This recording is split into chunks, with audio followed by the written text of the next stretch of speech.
I'm actually not even on a side today. Yeah. And I'll get to that. Why are you on Texas? I gave them a chance. Maybe not me as the overwhelming authority in college football, but entering that game on this set to you guys, I said there was one elite defense entering the matchup in Austin back to end out October. It's not the Bulldogs like it used to be. It is Texas.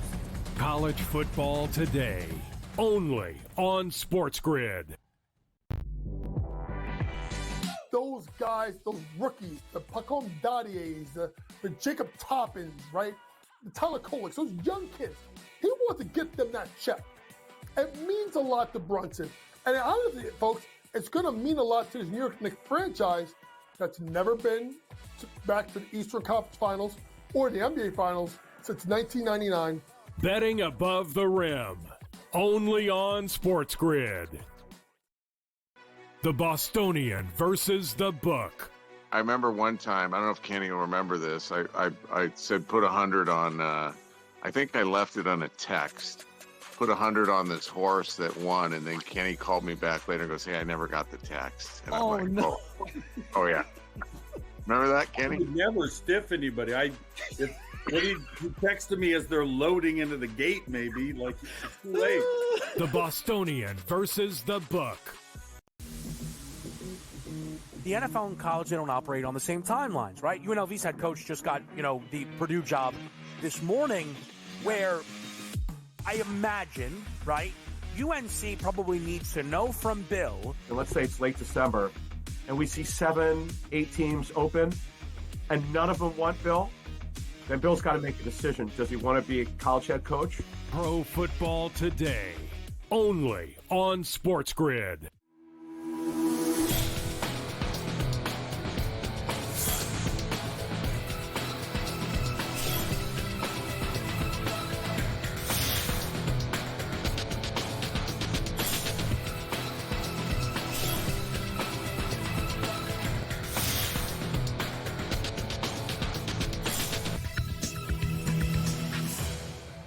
Good morning. Welcome to NewsWire here on SportsGrid. I'm Craig Mish. Great to be back with you on this Wednesday edition of the show. Our friend Simon Applebaum is in the house. Lots to talk about. We've got Christmas games coming up on Netflix. We found out who some of the analysts will be in that game. We'll break it all down for you a little bit later here on the show. Also, college basketball with some monster upsets over the last couple of weeks. Michael DeCourcy joins us on the show from Sporting News to break down all of the hoops action in college basketball as well.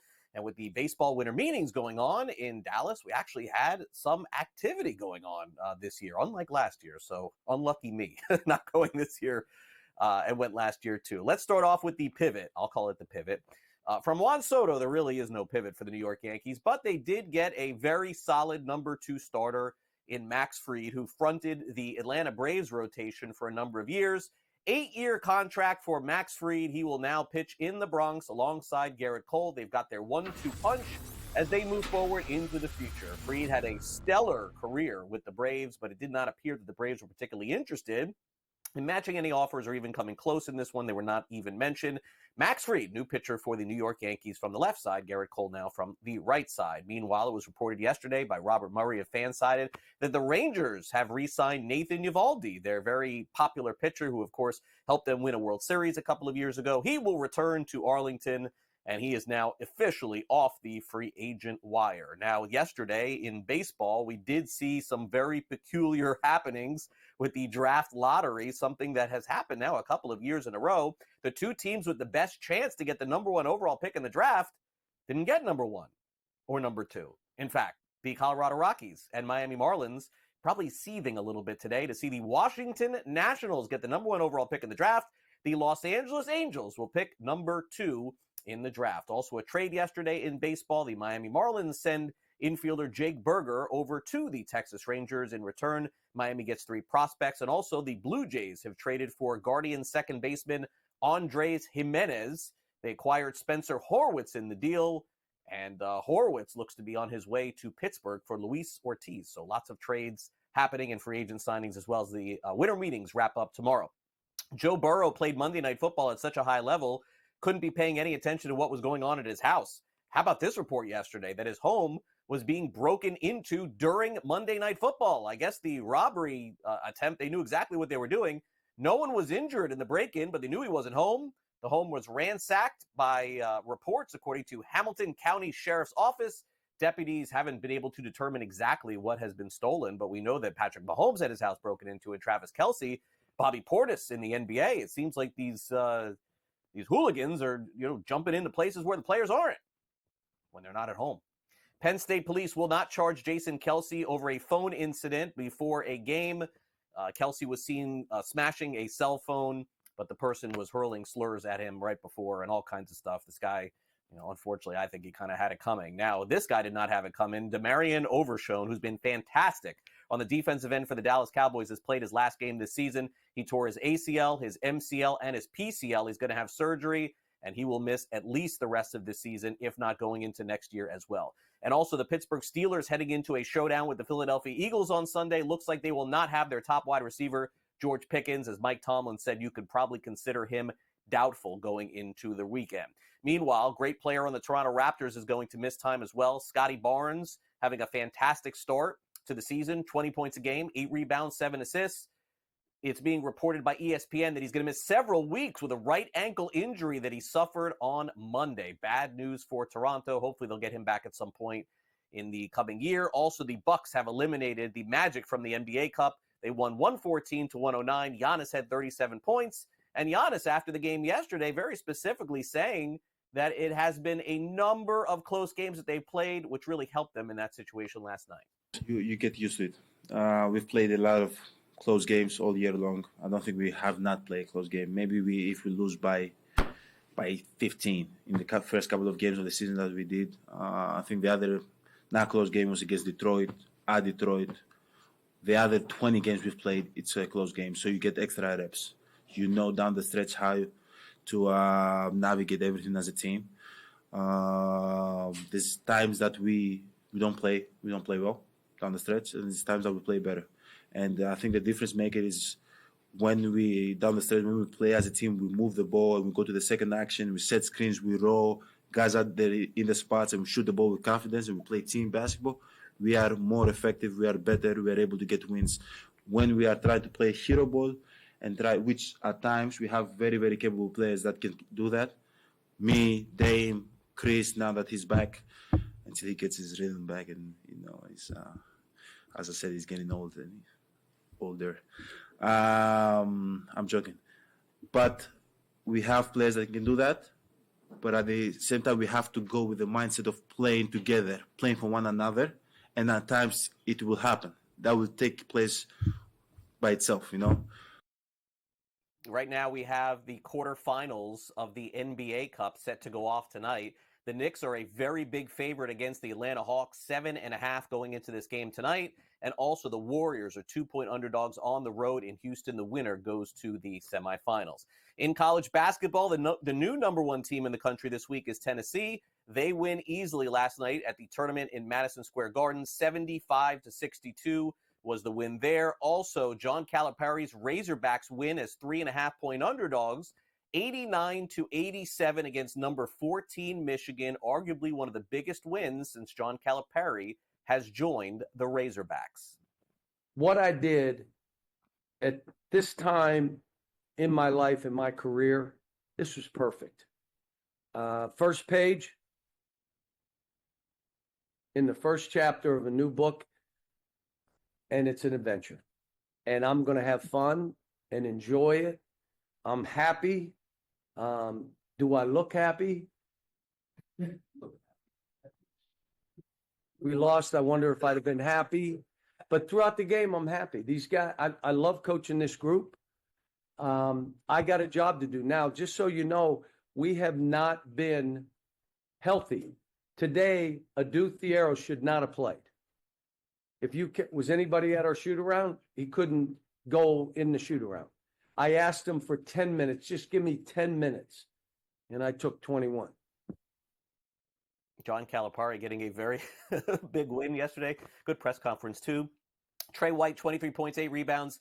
Illinois beat Wisconsin. We previewed that game yesterday on the show, 86-80. Cooper Flagg had a really quiet game, but Incarnate Wood basically took it to the woodshed last night. Well, I don't know, is that good? 72-46 was the final there. All right, let's get to some college football news and notes as we await the college football bowl games and playoff games, which are coming up in a couple of weeks. Troy head coach Chip Lindsey has accepted the Michigan offensive coordinator job. That will be effective as early as later this year. South Carolina names Mike Shula the offensive coordinator there. Shula, of course, was the head coach at the University of Alabama once upon a time. SMU quarterback Preston Stone enters the transfer portal. He'll stay, though, through the college football playoff. Good news for them. And also Mississippi State quarterback Michael Van Buren will also enter the transfer portal. Those are the players that are headed as of today. Naturally, before these bowl games are done and before the bowl season is over, you're going to hear a lot more transfer portal news and information. This world of NIL has changed everything in college football. But you know what hasn't changed? Your ability to download the SportsGrid app. Just take out your phone. I'm going to show you a QR code. You can learn more about our programming here, including our very new golf app, which is updated to give you the latest news, notes, and information, and the edge on sports wagering. It is the SportsGrid app, available for both iOS and Android exclusively on your home to get the edge here at SportsGrid. We will take a quick time out here on the show. Coming back next, Michael DeCourcy joins us here on the program. We will talk about that game between Michigan and Arkansas and the rest of the college basketball slate from last night. The red-hot UCLA Bruins on a run. Can they continue it as well? And then we'll also break down the Army-Navy game with Joe Lisi. He's got a full preview. We'll also hear from the coaches. All that and more coming up next on NewsWire.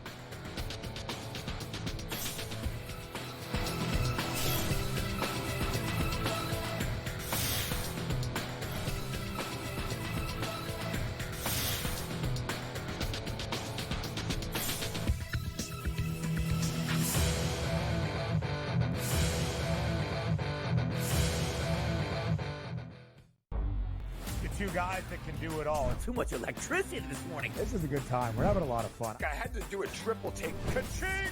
Why? Because of parity. I didn't mean to offend. Yeah, it's not going to happen. Load management is a dirty word. Let him rip. You know what? Circumstances provide the results. What? How do you do this once? Oh, Donnie, you've got such a good show there. A network that is booming. The Early Line, only on SportsGrid. Uncle Stevie can just walk up the aisle like he's at the supermarket. I'll get a starting pitcher here, I'll get a closer here, I'll get a first baseman here, and he'll just keep throwing things in the cart because there is no limit. Now he's gone, so they got to go get arms to make that team better.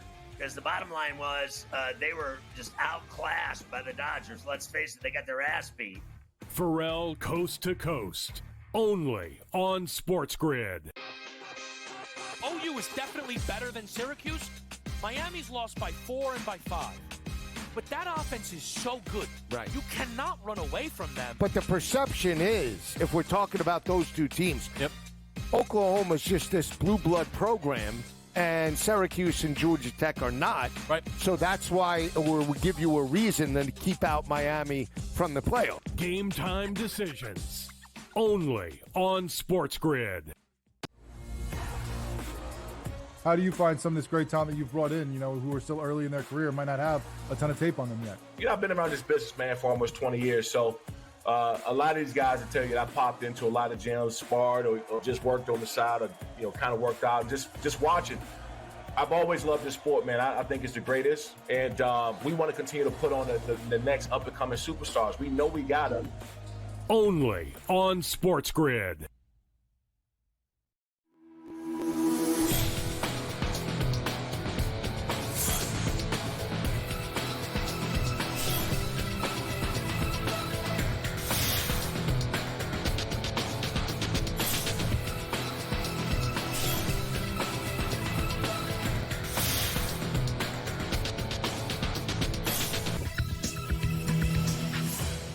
All right, got Mike DeCourcy back with us weekly here now on NewsWire as college basketball heats up. Of course, still about a month and a half to go here of some college football with the playoffs happening, but Mike is all locked in on college hoops. Let's get to it. Mike, thanks again, as always, for coming on NewsWire. So fun game last night between Wisconsin and Illinois. Always love to see a game in the 150s, 160s. That's what we got. What do you make of the big win for Illinois last night?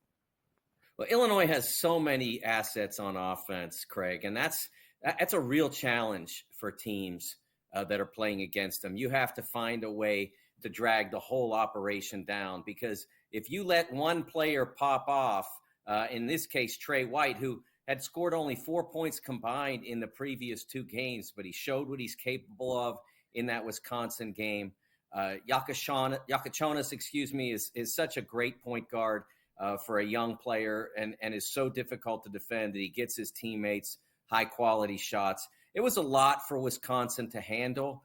They are 0-2 now in the Big Ten. Not the best start, but they struggled a little bit with their scheduling because they had Michigan at home, and Michigan was flying at that point, and Wisconsin did not handle it great. And then to have to go to Illinois, not an ideal circumstance for the Badgers in the scheduling. I think they'll recover from that when they get to January and February and start to play league games regularly. But Illinois, one of the most talented young teams in college basketball, continuing to show that they can handle quality opponents. Can you teach everyone the name of this player, Kasparis Jakuchonis? I hope I got that right, Mike. You would. Okay, Jakuchonis. Go ahead. Yes. Teach everyone who this guy is. He is an international recruit. They got a chance to get one of the really gifted young point guards. He will be probably a top 10 pick, maybe even top 5 in the NBA draft, because he has such a surpassing ability to run an offense, and he can make a shot, and he can handle, because of his size more than anything, he can handle defending his position. Josh Giddey is a player who came with great passing ability to the NBA and has had a very successful run, but not a great shooter. Yakachonis has that mastered, at least from college distance. We'll see whether he has NBA distance, but most of the guys who can hit from 21 can hit from 23. Yeah, great game for him last night, without a doubt. Great game for the Arkansas Razorbacks. Signature game for John Calipari, beating Michigan. I believe the spread, if I'm not mistaken, Mike, was 3.5. I think I saw yesterday. The Wolverines is 3.5-point favorites. They lose outright. Good, close game goes to overtime. You never know how that's going to go. Does that mean something for you for Calipari to win a game like this? I know SEC conference play is really going to dictate success and failure of Coach Cal, but this was a big one, I would think, early on in the season. Oh yeah, because the SEC is going to be so difficult. It's such an incredibly deep league, Craig. They're like the Big Ten was in 2020, like even much more difficult even than the Big East was in 2011 when they set the record with 11 out of 16 getting. The key to being in the Big East in 2011 was you still had those 5 teams that you knew you were going to beat if you were quality. And in the SEC, they might have one of them. I'm not sure they have any. That's how strong this league is. Really incredibly deep. And so Arkansas needs to build up some quality victories in the non-conference so that if they can go into the league and get into the 500 range, they'll be fine. I say that about everybody just about in the SEC, that if you can do what these teams have done in non-conference and then go ballpark 500 in the league, you're going to make it to the NCAA tournament. Now they can't. I don't think we're going to have 16 teams finish 500.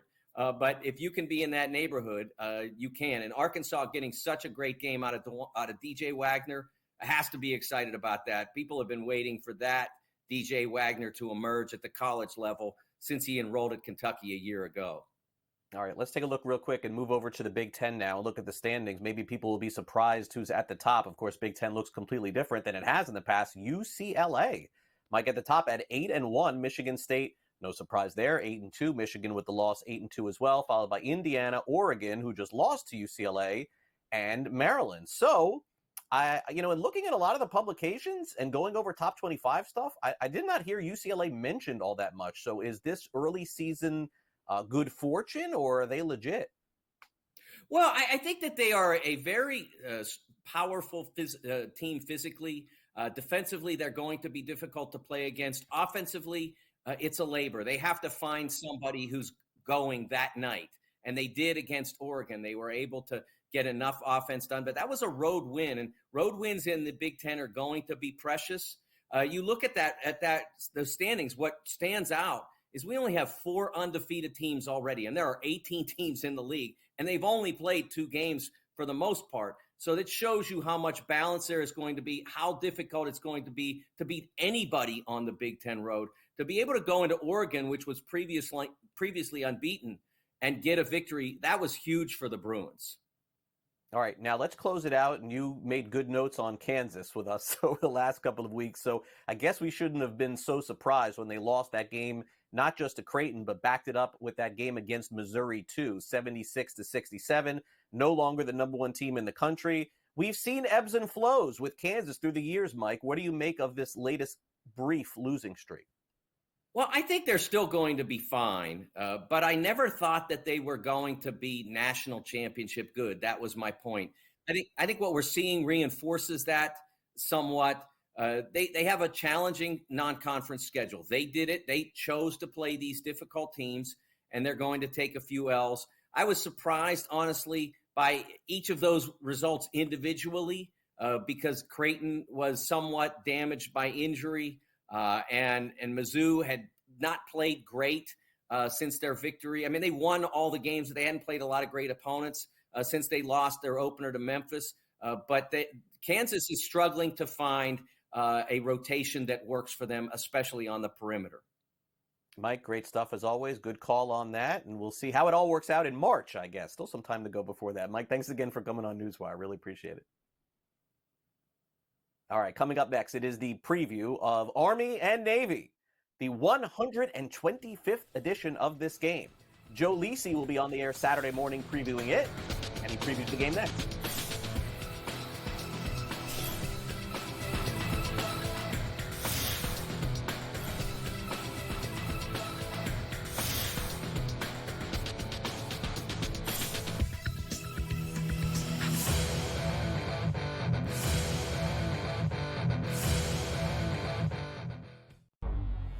Two guys that can do it all. Too much electricity this morning. This is a good time. We're having a lot of fun. I had to do a triple take. Ka-ching! Why?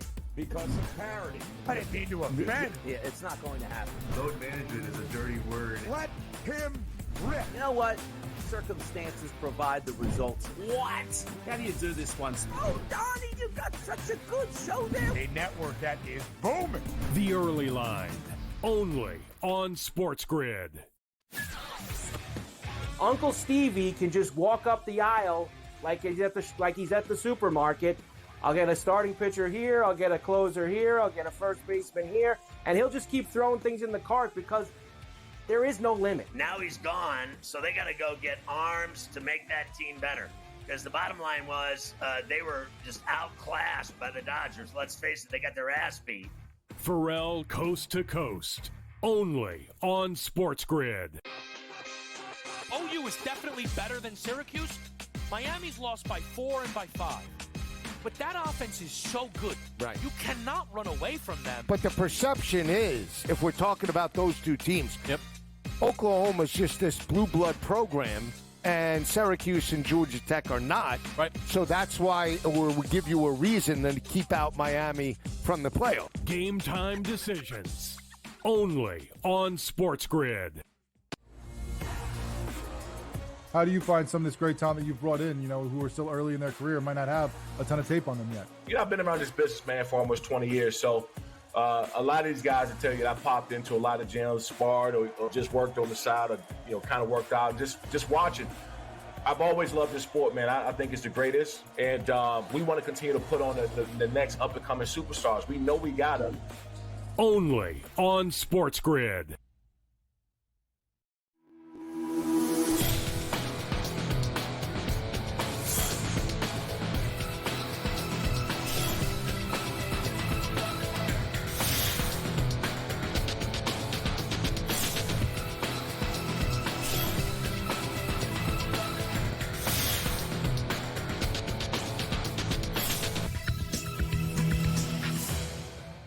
It is the single most iconic game in all of college football, and it is this Saturday. We want to give it its due. Army will take on Navy Saturday afternoon, always a fun game, and usually comes right down to the end. We will preview the game here in the SportsGrid Sound Off.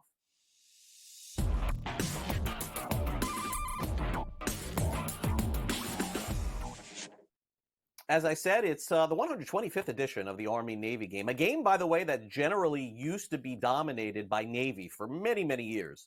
But over the last decade or so, it seems like Army is catching up, and Army also favored going into the game this weekend. So what will we expect when these two teams clash? Let's find out with our College Football Today host, Joe Lisi. This game oozes college football this coming Saturday. It's the 125th meeting of Army-Navy. Navy does lead the series 62-55-1 all time, but Army has won 6 of the last 8 meetings against the midshipmen, including the last 2. Last year, Army won this ball game 17-11. They're led by their All-American quarterback, Bryson Daly, that had 4 touchdowns last week in the American Athletic Championship game against Tulane. Bryson Daly's averaging well over 5 yards per carry, has around 29 rushing touchdowns on the ground.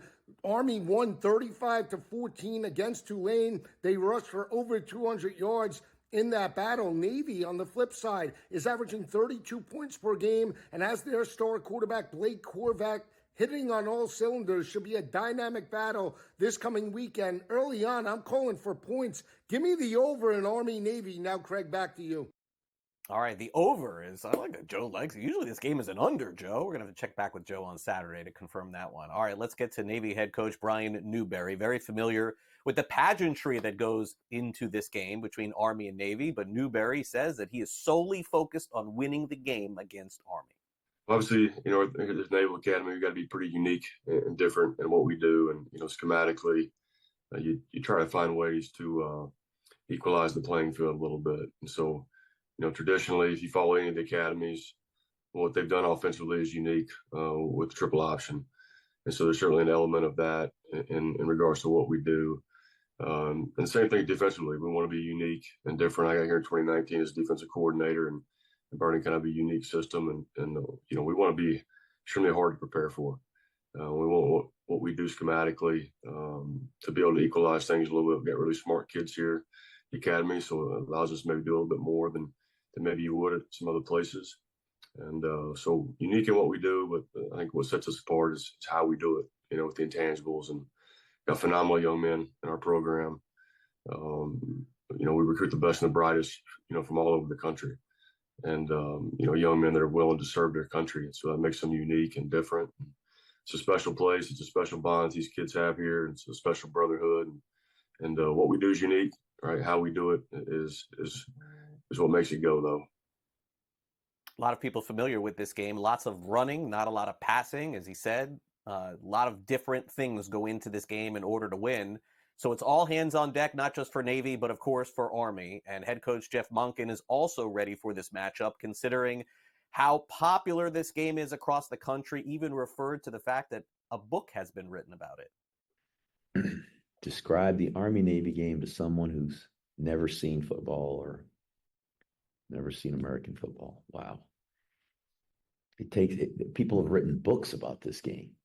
I mean, thousands of pages about this game. I think if you took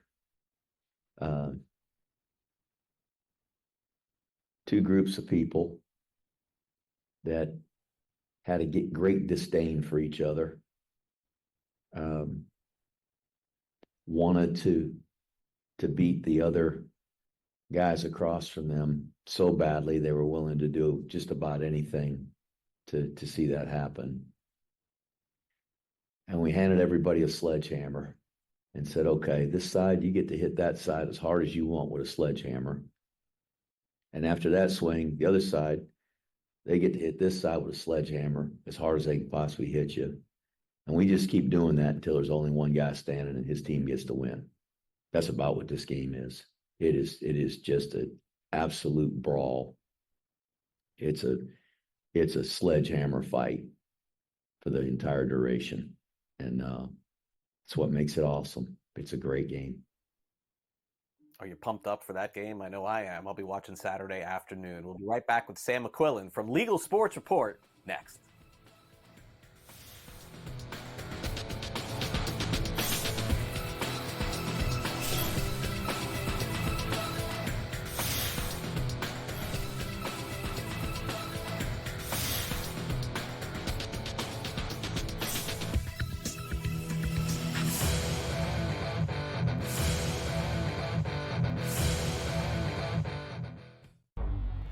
two guys that can do it all. Too much electricity this morning. This is a good time. We're having a lot of fun. I had to do a triple take. Ka-ching!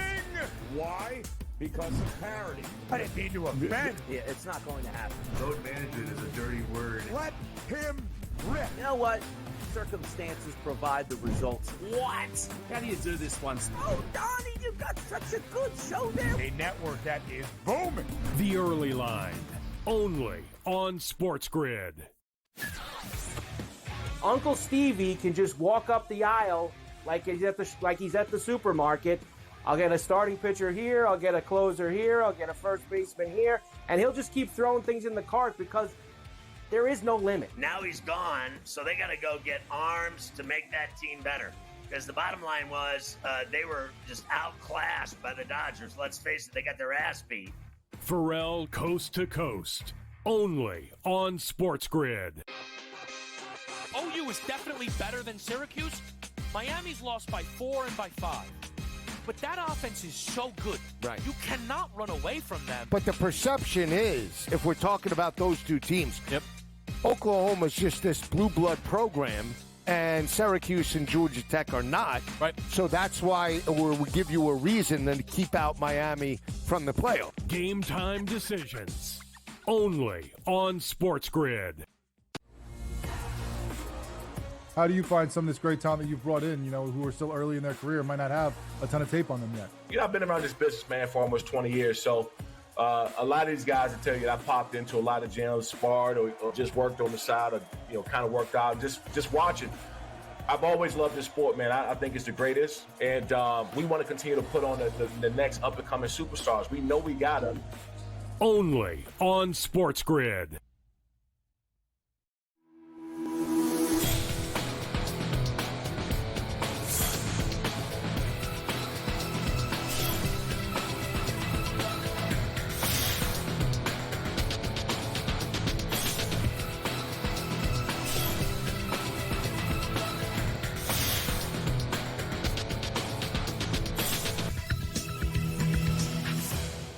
Welcome back to NewsWire here on SportsGrid. We've got Sam McQuillan with us from LegalSportsReport.com. All of our discussions in general can be read over at LSR, LegalSportsReport.com. Sam, happy holidays. Thanks again for coming on the show. And I know we got a lot to get to. Let's dive right in. Interesting senator here on a call with the Department of Justice about a potential monopoly or, whatever you want to call it, antitrust. Because of the fact that FanDuel and DraftKings have such a big part of the market share? Do they not understand that there are a lot of other places to bet all over the country? You'll have to explain this one to me.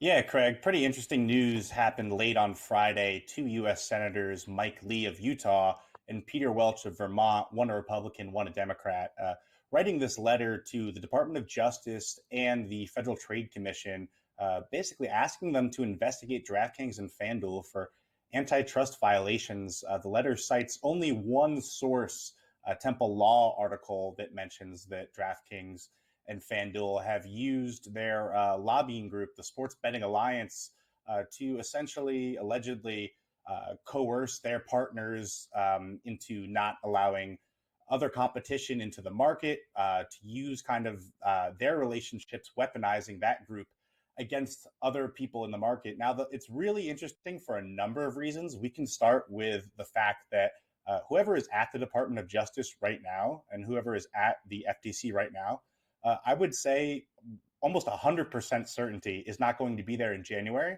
because a new president is taking over. Donald Trump is expected to pretty much clean house pretty much anytime you go from one party to another.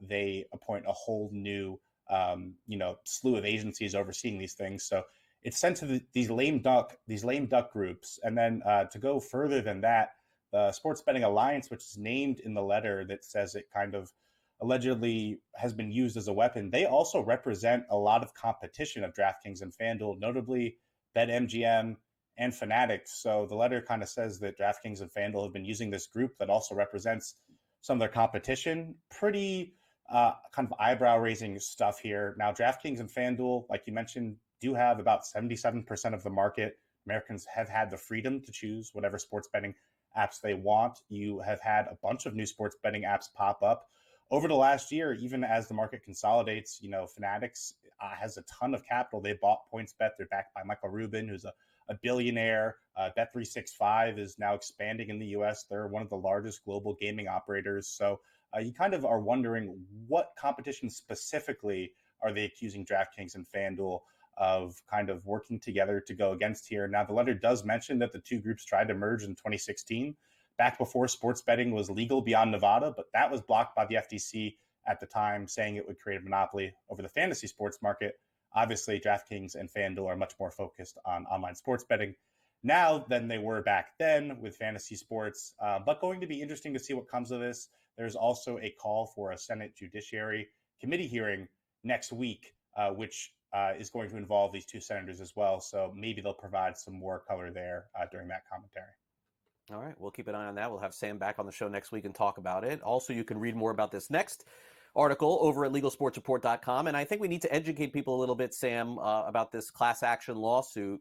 And again, what is this sweepstakes company, VGW? This is the first I'm hearing of this company, possibly because I don't live in New York and I'm not familiar with it. But what exactly is it and what are they being accused of? Yeah, VGW stands for Virtual Gaming World. They run websites like Chumba Casino, Lucky Land Slots, and Global Poker, which operate under the sweepstakes model, which essentially allow people to play their online casino games for free. They also give them the option of paying money, but by allowing folks to play for free, giving them that option, they avoid the regulation of gambling laws in many states. New York has cracked down on these a little bit, but we've seen them really proliferate across the country, especially in markets without online casinos and without online sports betting. This class action lawsuit was filed in New York just last week, and it also names Google and Apple as well, essentially saying that these tech giants helped facilitate payments from the VGW platforms to the people who are playing. The plaintiffs in the suit claim they lost tens of thousands of dollars and were being essentially pushed onto unregulated gambling platforms. It also seeks to make this a RICO lawsuit, which, obviously we hear a lot about in the racketeering world and the unregulated gambling world as well. But I'd say this is pretty interesting because it's the first of its kind that we've heard of in this case. And over the past year, the sweepstakes model has really boomed while states have maybe not legalized iGaming as fast as many had hoped. You have a lot of companies turning towards new sources of revenue. With the sweepstakes model, they're able to launch easily, quickly in all of these states, and it's kind of just getting the spotlight now. Some people have called it exploiting a loophole. Others have said that it offers kind of this product in these markets that haven't legalized yet. So it'll be really interesting to see how this develops. Obviously, you can file a lawsuit at any time, so this isn't essentially damning in any way, but the fact that it's in New York, the fact that it seeks to be a RICO is pretty important. We'll see if it, forces other regulators or other states to take a look as well. All right. Now, finally, this is a story that really has piqued my interest here. We have the sports betting app downloads through week 14 of the NFL season. So to be clear on that, folks, these are sports betting apps that you can download on your phone and bet on. No surprise, number one and number two, very close as they always have been, FanDuel and DraftKings. But Sam, the Hard Rock app is number 3. And BetMGM and everybody else is after that. How did the Hard Rock app jump over all of these other operators? Am I confused here that they're only in Florida? So are these just all people in Florida that have jumped over everybody else or all over the country? Is the Hard Rock app available in other states that I'm not aware of? Yeah, the Hard Rock app is available in 8 states. And like you rightly point out, Craig, a lot of other apps are available in a lot more. BetMGM notably is in 19 states.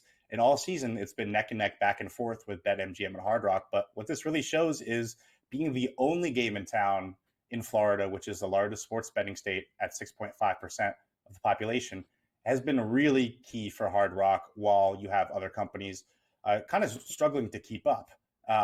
You have the proliferation of daily fantasy sports apps as well, which have each surpassed 1 million in downloads. They would be about 6 or 7 on this list, ahead of new sports betting apps like Fanatics and ESPN Bet. But yeah, we've seen Hard Rock be really successful in Florida in their first NFL season of being the only game in town.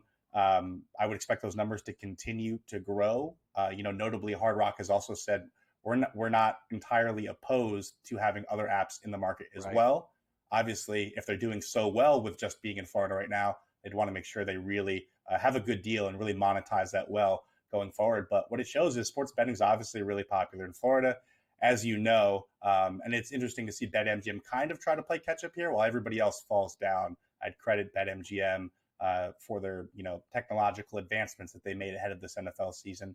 And like you alluded to earlier, DraftKings and FanDuel, no surprise at the top. They make up about 57% of the market combined if you do the math.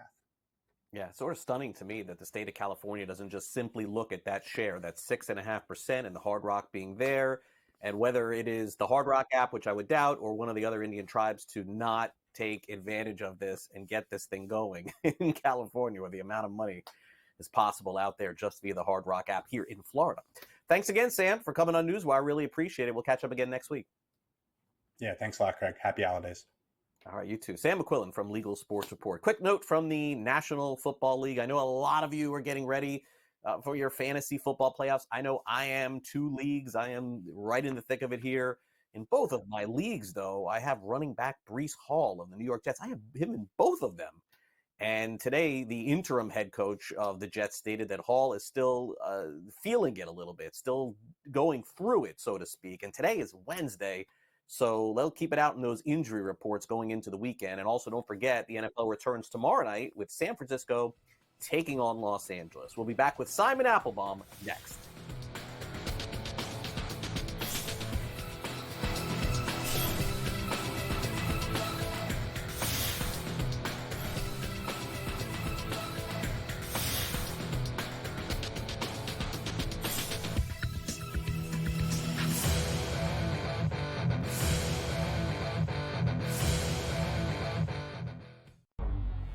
Two guys that can do it all. Too much electricity this morning. This is a good time. We're having a lot of fun. I had to do a triple take. Ka-ching!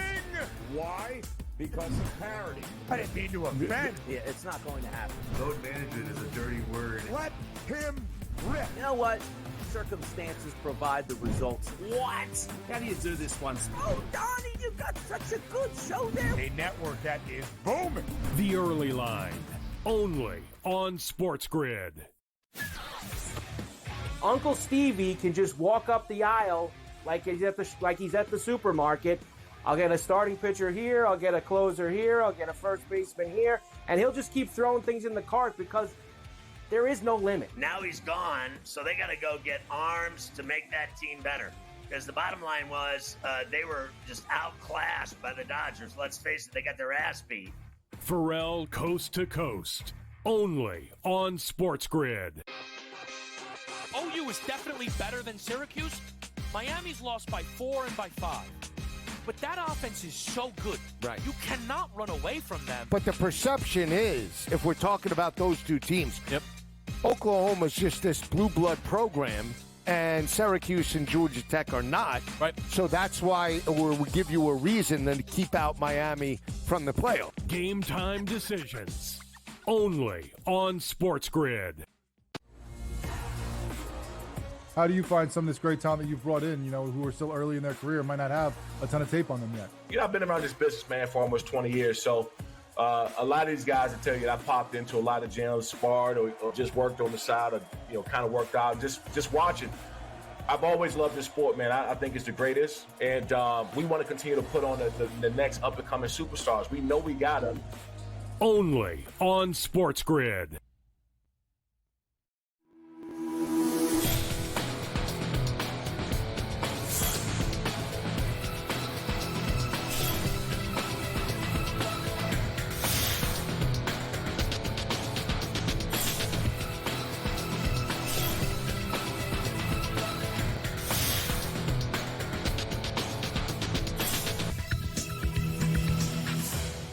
Welcome back to NewsWire here on SportsGrid. We are stacked, loaded, and ready to go with sports information of the streaming kind. Let's bring in Simon Applebaum, who's going to talk to us about the latest on Roku and also these new ways to watch sports. Simon, once again, thanks for coming on the show.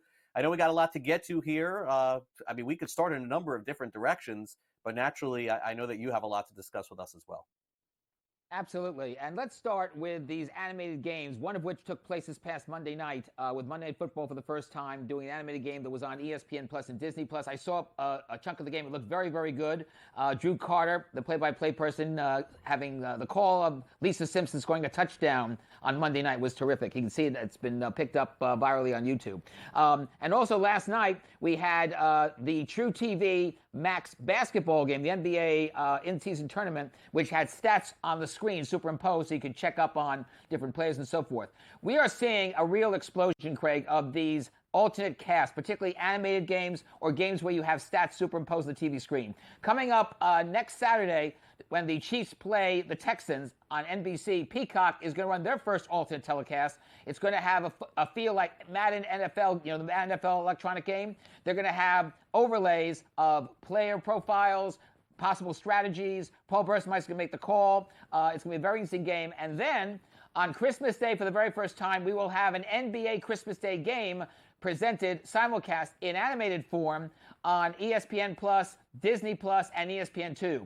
And I think you'll like this, Craig. It's called Deck the Balls, and it takes place with Mickey Mouse and Donald Duck and all the animated characters at Walt Disney World Resort. And there's a storyline here.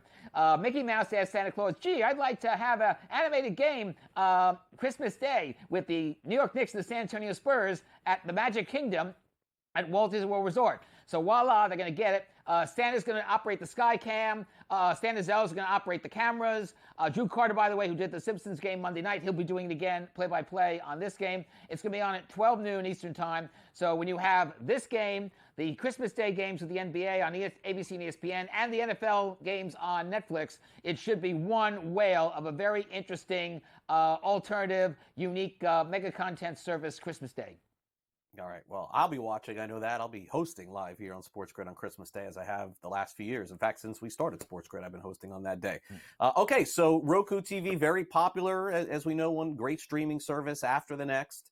Don't really see a lot of the executives or, quite frankly, people on the PR team, Simon, come out and make these kind of predictions for 2025, not even bold predictions. Roku coming out and basically planting their flag as to what we can expect for streaming TV. I don't want to steal your thunder. So 5 predictions were named. Which of them do you think come to fruition? And a big one, Craig, was sports. And I want to read this to you. So I took it down quote for quote. What they are saying is that next year is going to be a huge year for sports on mega content services. And here's what they said. Sports is going to take fan engagement to the next level. The fan experience will become flush with new levels of personalization and interactivity. Teams and leagues will leverage the platform to engage audiences with personalized content, interactive features, and data overlays. Think gamification, commerce, and sports betting. Next year, we predict that the fans will be able to watch a game, place a bet on their favorite team, or buy game tickets with a few clicks of the remote control or mobile phone. This interactivity will be available not just in the discovery process, let's say on the home screen of a Roku or a Samsung or Amazon Fire TV, but it will be overlays on the game itself. So that means you'll be able to place a bet while the game is on. You'll be able to buy tickets to upcoming games. Maybe you'll get merchandise, all sorts of stuff. And incidentally, they included in this prediction, which by the way is on their website, a quote from the chief media officer of Formula E. That's the Formula One circuit devoted to electronic car vehicles. And this is what they said. In 2025, we expect to create experiences that will have fan communities in a way that was never possible in linear TV. So what they're saying, Roku, is look out, world. We are going to see, thanks to artificial intelligence, thanks to smart TV sets and devices, we are going to see a huge variety of new ways to watch and use television for sports, including sports betting on the TV set. And when you figure that, remember we talked about last week, the former head of ESPN's production now heading FanDuel TV and FanDuel TV Plus, their made content service. We told you that one of the reasons why they're doing this is because they want to get into sports betting. Somebody is definitely going to pull the trigger on sports betting, on merchandising, and on commerce for the television set. All right. Well, Simon, I know that you do a great podcast called Tomorrow Will Be Televised. Let's move on to that. And I know that you're going to have one of the executives on from one of these new sports networks, and there's certainly a battle between a couple. Tell us more. Well, that person, his name is George Chung. He is the co-founder of Whoopi Goldberg of All Women's Sports Network, which is now in its second month.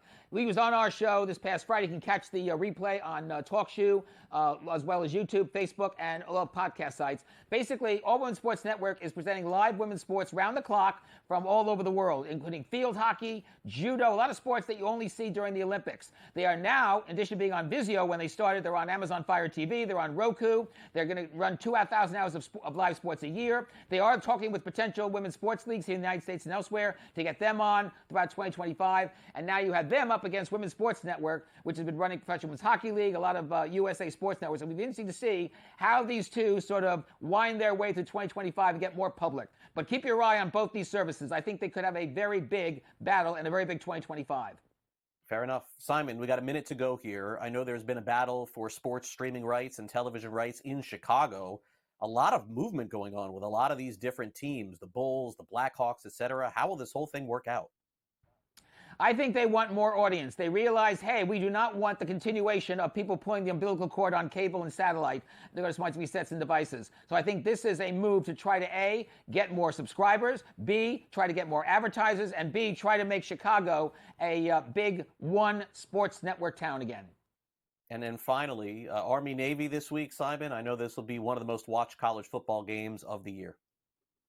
Yes, a couple of quick things based on your your segment earlier. Army-Navy game is going to stay on CBS for the mid-2030s. They've been on it since 1999. Two, for the first time this Saturday, it will not be the only college football game. It'll also have the cricket celebration go on ESPN before it, and after it, one of the first bowl games. So Army-Navy is not going to be the only attraction on Saturday when it comes to college football.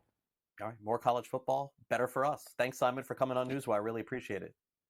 You're welcome, Craig. Take care. Enjoy the rest of the week. All right, you too, Simon. Coming up next, former NFL quarterback is getting ready to win a potential title. How quickly did he get it done? We'll tell you about it next.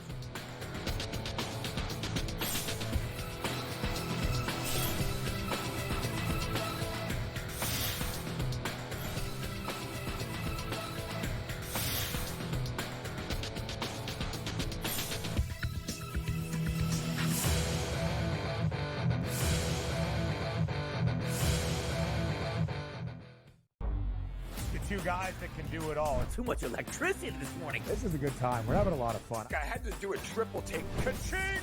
Why? Because of parity. I didn't mean to offend. Yeah, it's not going to happen. Load management is a dirty word. Let him rip. You know what? Circumstances provide the results. What? How do you do this one? Oh, Donnie, you've got such a good show there. A network that is booming. The Early Line, only on SportsGrid. Uncle Stevie can just walk up the aisle like he's at the supermarket. I'll get a starting pitcher here, I'll get a closer here, I'll get a first baseman here, and he'll just keep throwing things in the cart because there is no limit. Now he's gone, so they got to go get arms to make that team better. Because the bottom line was they were just outclassed by the Dodgers. Let's face it, they got their ass beat. Pharrell Coast to Coast, only on SportsGrid. OU is definitely better than Syracuse. Miami's lost by 4 and by 5. But that offense is so good. Right. You cannot run away from them. But the perception is, if we're talking about those two teams, Oklahoma's just this blue blood program, and Syracuse and Georgia Tech are not. Right. So that's why we give you a reason then to keep out Miami from the playoff. Game time decisions, only on SportsGrid. How do you find some of this great talent that you've brought in, who are still early in their career, might not have a ton of tape on them yet? I've been around this business, man, for almost 20 years. So a lot of these guys will tell you that I popped into a lot of gyms, sparred or just worked on the side or, kind of worked out, just watching. I've always loved this sport, man. I think it's the greatest. And we want to continue to put on the next up-and-coming superstars. We know we got them. Only on SportsGrid.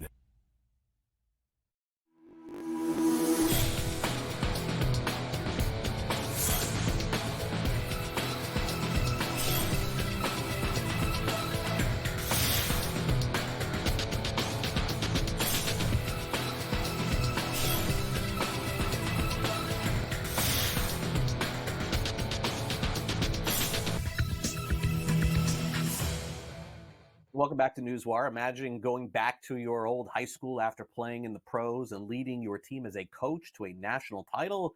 Boy, that is right now on the line, at least here in the state of Florida. And also, could you get in trouble for planting your flag at a college football stadium?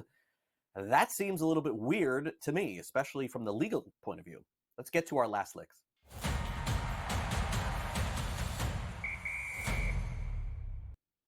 Miami Northwestern star Teddy Bridgewater, who went on to have an incredible career in college and a very good career, by the way, in the National Football League, which we would probably say was cut short due to injury. I think that that's fair. A couple of different injuries. Went back to Miami Northwestern and has a chance this weekend as the head coach of his high school to win the state championship. And get this, folks. His teams on the field on what we would consider most Friday nights have outscored their opponents by 200 this season. That is right, 200 points. That is the point differential. That's how good these teams are. Now, keep in mind, Miami Northwestern, a perennial powerhouse. But to this degree, I'm not so sure. And what a huge accomplishment it would be, by the way. And it makes you wonder whether or not Bridgewater could be headed to college or maybe the next level as a head coach if he's doing this good a job at his alma mater in Miami Northwestern. Stay tuned. They play for the championship this weekend. Meanwhile, we saw a lot of discourse on the college football field this weekend. What seemed to be happening is the road team would go and win a conference championship. We saw it with Michigan and Ohio State this past week, and we saw it in other places too. And the road team wanted to bring, as you see there, the flag and plant it on the field after the win, which is not all that unusual. We've seen it happen, but we haven't seen this many fights as what happened. But guess what happened as well? A state representative in Ohio has proposed legislation that would make it a felony to plant a flag at the center of the shoe in Columbus, Ohio. Get out of town. You're not going to get arrested for doing this sort of thing. A felony? Now, look, you can do some sort of penalty, fine, or whatever to the other school. You're not going to send kids to jail for getting excited after a game. Please, this has no basis whatsoever. Don't understand it, but just seems like someone has some sour grapes for losing to Michigan again and again and again. Speaking of sour grapes, that's the way that we end our show today here. Very bizarre encounter at an autograph show. A member of the Sack Exchange, the New York Sack Exchange. You remember Joe Klecko and Mark Gastineau and all those great players that played on the defensive line for the Jets in the 1980s? Well, Gastineau was at an autograph signing recently and caught up with former NFL quarterback Brett Favre. You may remember Brett Favre played up against the New York Giants. He was sacked by Michael Strahan for the 22nd time, and it broke Gastineau's all-time sack record. Well, some people felt that Favre gave Strahan the record by laying down or falling down. I'm not even so sure if you go back and watch the replay. I don't know what Favre was supposed to do, but Gastineau was not happy with Favre, and for the first time, I guess they saw each other since then. I mean, this goes back almost 15, 20 years, and went at Favre, saying that he didn't like how Strahan, he went down for Strahan, and he was very upset with how the record was broken. Now, this is all part of a documentary on a 30 for 30, but Favre was like really uncomfortable there, and he ended up walking away. And why Gastineau, after all of these years, would use this moment to go after Brett Favre, I'm not completely sure. Favre's got his own issues going on off the field as well, but completely out of character and very bizarre to see this happen, especially in a very cordial card show. I would tell Mark Gastineau, you're probably right. Did look like maybe Favre didn't put his best effort in stopping Michael Strahan, but let it go, man. It's been a really, really, really long time since this has happened. It's time to let records be broken. Like Barry Sanders told Ashton Genty, go ahead, break my record. That's the way that it's supposed to be done. Anyway, that'll do it for our show today. Thanks again to Simon Applebaum from the podcast tomorrow will be televised. In addition, thanks to Michael DeCourcy, of course, from Sporting News, and Sam McQuillan from Legal Sports Report. Stay tuned, because coming up after we are done here, it is the early line. That is followed by Pharrell Coast to Coast, 3 o'clock Eastern. Stick around for that, as well as Game Time Decisions, In-Game Live Game Day, and Sports Rage with Gabe tonight. Latest in the NBA, NHL, some college football previews of the bowl games, and, of course, everything happening in the world of sports. That will do it for our edition of NewsWire today. Thanks again to our director, Luke, and for my producer, Frank. I'm Craig Mish. Hope you enjoy the rest of your day. We'll be back here tomorrow with a preview of Thursday Night Football and a whole lot more. See you then.